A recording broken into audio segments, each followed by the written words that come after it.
tanao indray ao Jesosy feno ny hery vaovao avy aminao ao teo kotsindray lay oram-batravatra ny fanahinao ao de feno ianao tiako hiala ato anaty zay rehetra tsy avy aminao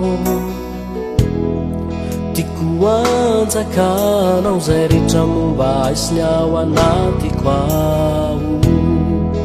ny hoavy kosa izay takona amiko rehetra tiako anjakanao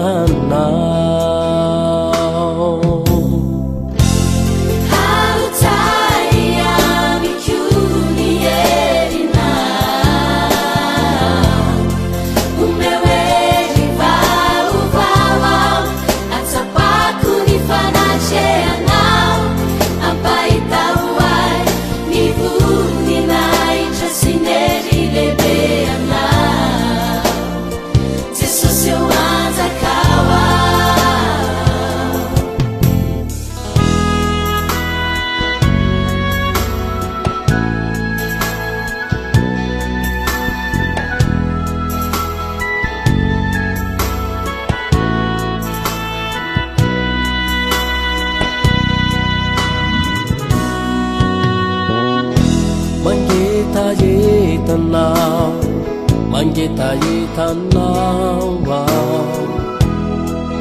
feno ny hery vaovao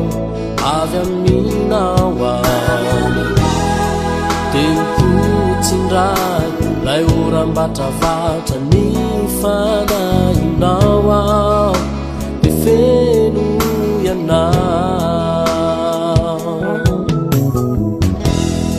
tiako hiala ato anaty zay rehetra tsy avy aminao tiako anjakanao zay rehetra momba aisiny ao anatiko ao ny hoavy kosa izay takona amiko rehetra tiako anjakanao